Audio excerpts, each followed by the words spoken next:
Thank you. Yes, our topic was ODRL evaluation. We chose this topic because the team kind of consisted of people who already worked in this context. So first of all, Richard and Jana and Paul. We three work at ELBTech, and we worked on the Lighthouse project Health-X, which was a Lighthouse Gaia-X project for a health data space. And also Paul joined us from Poseideo. And in our context, we chose an example for the hackathon, which is kind of small but very concise. So we wanted to implement a use case in the medical sector, which means a person wants to share its data to someone else. And in our use case, we chose an example of a person named Ulrich might want to share his data of an MRI scan he has at a hospital, maybe a hospital in Etten. And the MRI scan may be of interest for the GP Roland, which now wants to consult Ulrich in another case where he needs a general practitioner. And for the hackathon, our main purpose was to implement this part, the ODRL evaluator, meaning a natural person can make some statements which state what kind of policies are there to use for usage of the medical data. And the whole scenario now for the hackathon, it was not possible to make all the connections compliant to the data space protocol or OID 4VC and stuff like this. So the main technical part will be later explained from Richard, which is the ODRL evaluator.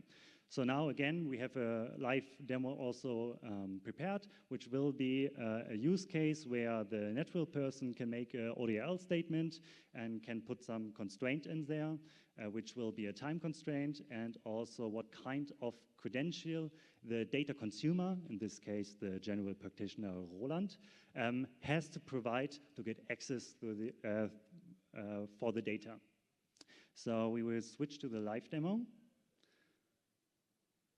And then I'm going to explain what we have.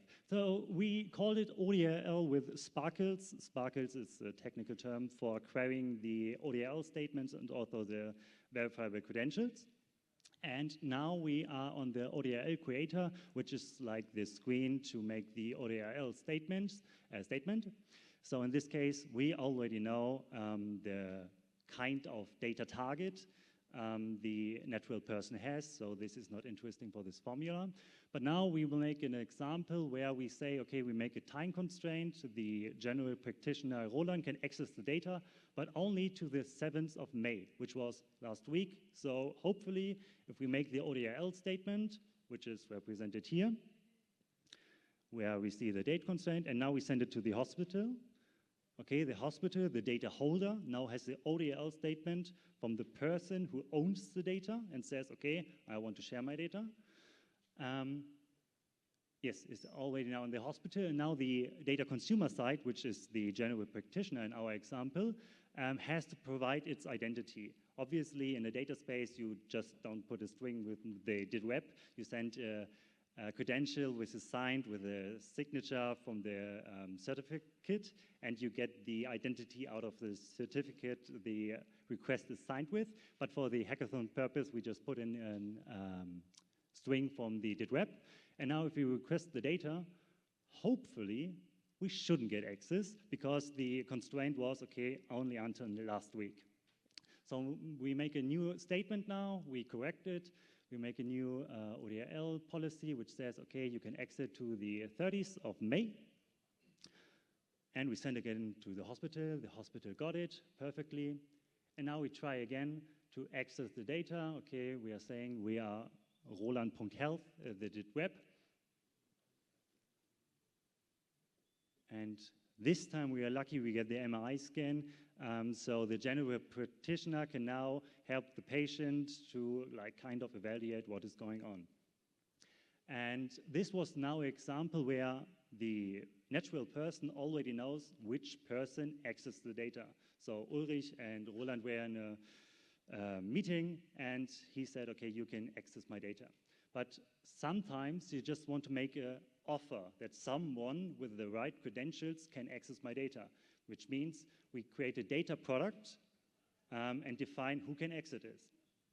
So this time we're going to make an offer, okay, still a time constraint, but everyone with a credential of a Gaia-X legal person can access this credential, which doesn't make too much sense in this example, but it's just to showcase that we can also look for verifiable credentials if we request data. So now we have those two constraints, also sent again to the hospital. And if we want to request the data now, we have to provide a credential. We chose a legal person credential, which is not signed for just hackathon purposes and time purposes. And now we see, okay, this is a Gaia-X legal person credential, and we have to submit it. And we also make a showcase now that we are maybe not a legal person, but maybe not so legal person, and try to access the data, which means the credential is not the one we expect. And so we again see the access is denied.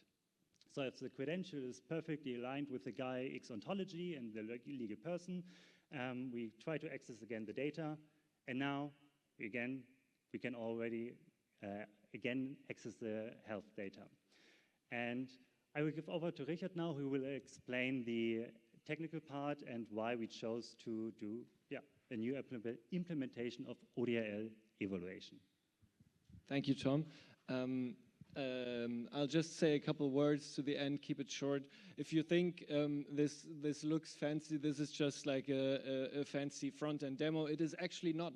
The back end is built in Rust and with a goal in mind, because we're working in the healthcare sector, and we know that it is important to develop solutions and come to the people. So this is a library which is in proof of concept state, but which can be integrated in all programming languages and just runs in the background and can integrate, or you can import different graph statements like ODRL or VCs, and actually in a graph do evaluations on the basis of these. This is just a first step, and we tried and we want to develop this further because we think it's a really promising technical solution.